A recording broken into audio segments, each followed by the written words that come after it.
Hello, everyone. Today I'm joined by Dan Blick, who studied with me a few years ago in the Faculty of Divinity, in fact, in this very office. And I understand, Dan, you are now somewhere in New York. Is that right? Yes, I am. I'm now living in New York. And what made you leave us from this beautiful village of Cambridge and go to this big city? I decided to pursue acting.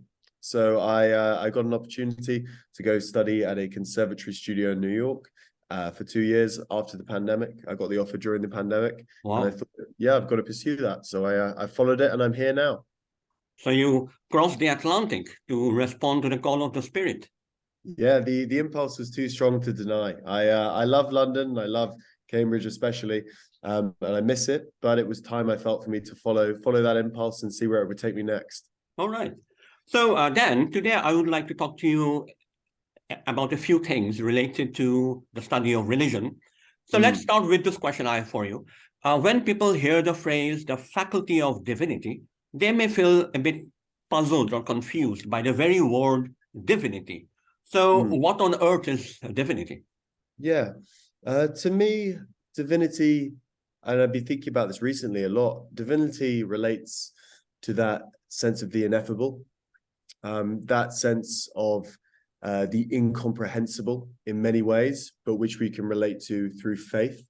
That's something that I've seen replicated throughout religion, but also in people's everyday experiences through synchronicities that they struggle to word, they struggle to kind of put text to or relate to other people, but it's so universally relatable.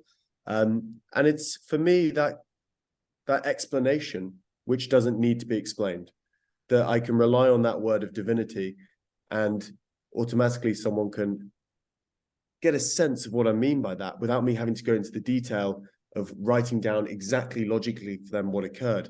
I can relate the synchronicity to a sense of divinity, which I can't quite grasp, but the faith within me that holds to that and which holds to my life system allows me to work from. And what do you mean by synchronicity?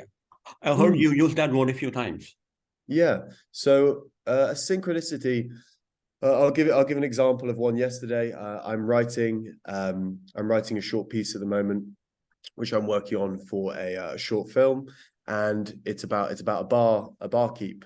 Okay. And throughout the day yesterday, I noticed how I've been thinking about it a lot yesterday and thinking about I really need to work on this, but I didn't want to push it too much. And then throughout the day, three different people, without me prompting it, started talking to me about barkeeps and started Okay. talking to me about how they saw a bar as a confessional, which was exactly the way I've been Yeah. writing this piece. And it Yes. was just that offering which I accept and I take it in as a synchronicity of kind of putting that impulse out there, not pushing it, and something being given back to me, but also knowing that I don't need to explain it. It's Okay. beyond explanation. I don't need to find a logical route to how Okay. that came to me. So it's almost as if the whole world is conspiring to help you in a Yeah, way that the world itself may not realize it. yeah, exactly, which I love, and I feel there are so many things that if I actually pay attention to them, I can see throughout my day, and Yes. it's just that half second of do I take that in and pay attention to it, or do I just dismiss it as something silly? And I Okay, think great. that's the difference for me between the faith aspect or just kind of shutting it out. Yes. So in a way, you may have already answered my second question, but let me put it to you anyway. Why does the study of religion matter to you, and why should it matter to the world? Mm. I think the study of religion is essential on two levels. I think the first level is simply education about Mm. different backgrounds, different Right. cultures, how people approach situations.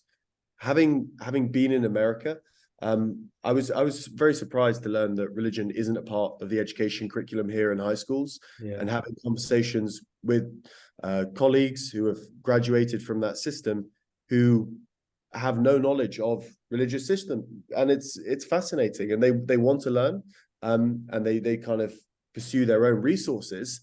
So on that level, I think in understanding someone's culture, someone's background, someone's set of beliefs, it's fundamental. Because how can you pass comment or how can you Yeah, judge indeed. people without even understanding where they've come from or what they've experienced? And then in the other sense of why it matters to the world is because, and I guess on a greater scale here, is even when I studied at Cambridge, I didn't realize the impact divinity, the study of religion, would have on my own life. Right. I feel like I took on the course and I thought, oh, this is what I want to do. I feel an impulse to follow this. I love learning about different religions, especially obviously Buddhism, Hinduism, and Islam.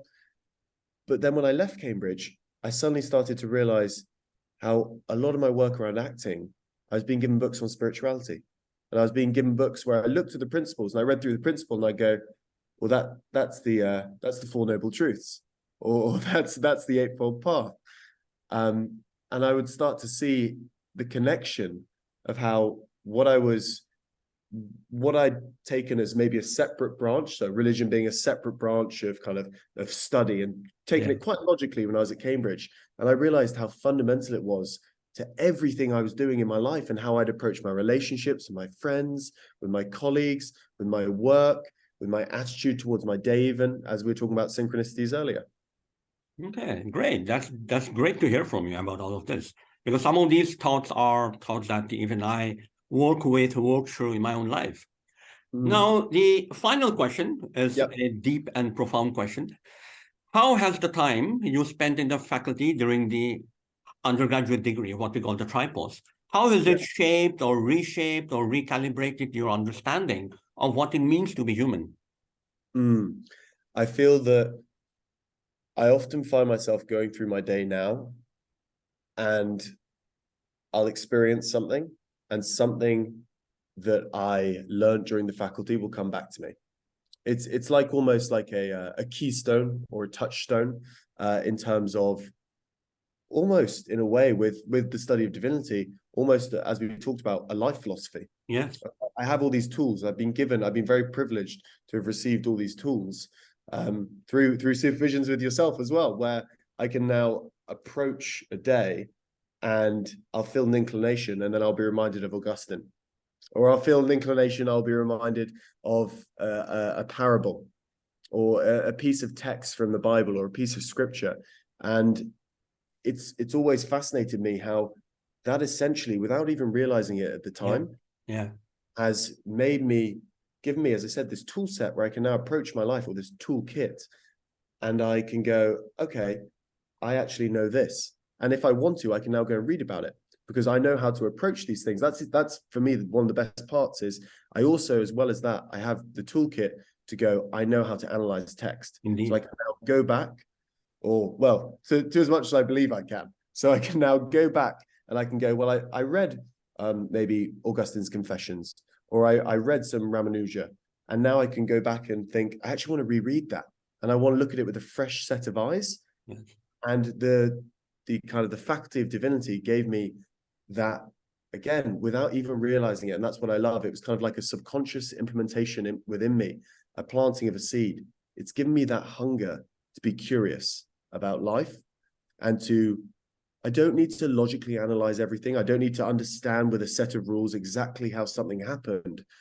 But I just love the idea of, if something does happen or a synchronicity arises, I can then go, you know what, I'm meant to go into that today. I'm meant to look at that today, and I'm meant to follow that up. And I'm going to read on that individual, or I'm going to read that piece of text, and I'm just going to meditate and reflect on that today and see where that can take me. Yes. So I'm immensely grateful to the faculty for, I guess, slowing me down, which I've gradually realized is something that's been happening over the last few years, slowing me down and really making sure I'm taking into account everything that's occurring around me and to me and how it affects me. Right. That's great to hear. So maybe in the Faculty of Divinity, you can check in anytime you want, but you can never check out. Yeah, exactly. I remember very well a supervision with you where we talked for about an hour about the question of you asked me, you said, where are you coming from? Where are you going? Where are you coming from? Where are you going? We talked about it for an hour, and I thought any other student mindset, I would have been like, let's just get through this question. I just want to complete this question. I want to get to the next. And I realized that wasn't the purpose. The purpose was, through one question or through the discussion of one aspect, you can gain so much, rather than being like, okay, next, okay, next, okay, next. Oh, wonderful, wonderful. So, Dan, it has been great talking to you. The next time you are in Cambridge, do check on me, I mean, drop into my office and we will have yet another conversation of this type. But Absolutely. from me, that's all for today. Perfect. Thank you very much. It's been lovely to speak to you. Have a wonderful day. Thank you. Okay.